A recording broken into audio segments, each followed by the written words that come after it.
औरंगाबाद में ज्वेलरी दुकान में लूट का सीसीटीवी फुटेज सामने आया है और घटना मंगलवार को हुई थी। अपराधियों ने सत्येंद्र नगर वार्ड नंबर 3 में एक ज्वेलरी दुकान से 40 लाख के आभूषण लूट लिए थे। लूट की पूरी वारदात सीसीटीवी में रिकॉर्ड हो गई। फुटेज में दिख रहा है कि दुकान में घुसने के बाद लुटेरों ने दहशत फैलाने की कोशिश की थी और स्वर्ण व्यवसायी को डराया। 3 में से 2 अपराधी जेवरात झोले में भरते हुए दिखाई पड़ रहे हैं। फिलहाल पुलिस सीसीटीवी के आधार पर अपराधी की तलाश कर रही है और ये एक्सक्लूसिव तस्वीरें भी औरंगाबाद से सीसीटीवी फुटेज की आपको दिखा रहे हैं टीवी स्क्रीन पर कि किस तरीके से जब मंगलवार को दिन दहाड़े लूट हुई थी उसके फुटेज सामने आया है।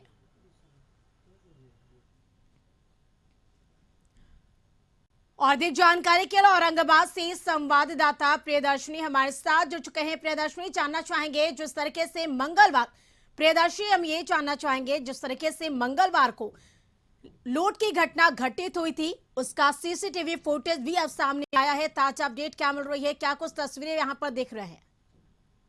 सीसीटीवी फुटेज आने के बाद पुलिस काफी सक्रिय हो गई है और एसआई टीम की गठन कर दिया गया है। लेकिन सबसे बड़ा सवाल उठकर सामने आ रहा है कि जिस वक्त सीसीटीवी फुटेज में ये सब वारदात कैद हो रही थी तो कैमरे को भी क्षतिग्रस्त पहुंचाने की कोशिश की गई थी और अपराधी जो आए थे वो डीवीआर की जगह पर सेटअप बॉक्स लेकर चले गए, जिसके चलते पूरी वारदात सीसीटीवी फुटेज में कैद हो गई।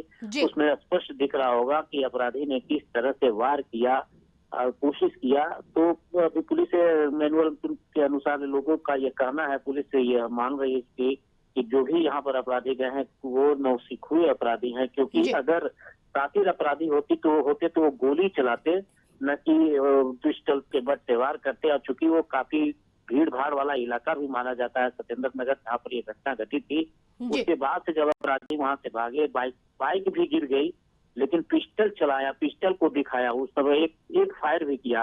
तो अगर पुलिस का कहना है कि अगर लोग थोड़ा सतर्क होते, पत्थरबाजी भी अगर कर देते तो वो पकड़े जाते, लेकिन ऐसा कुछ नहीं हुआ। लोगों में दहशत इस तरह से व्याप्त हो गई थी कि आराम से घटना को अंजाम देते हुए 40 लाख एक बहुत बड़ी लूट की घटना को अंजाम अपराधियों के द्वारा दिया गया, 3 नाकाबपोश अपराधियों के द्वारा।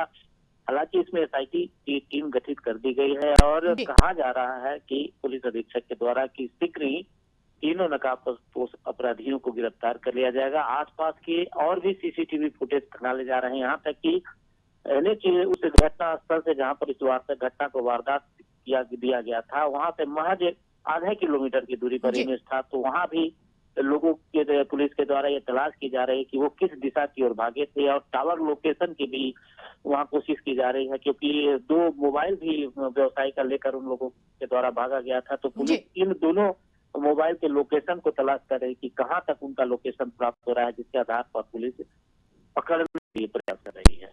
बिल्कुल, तो पुलिस धरपकड़ में लगे लुटेरों की गिरफ्तारी को लेकर धरपकड़ में लगातार पुलिस जुटी हुई है। बहुत बहुत शुक्रिया प्रियदर्शी आपका तमाम जानकारी के लिए।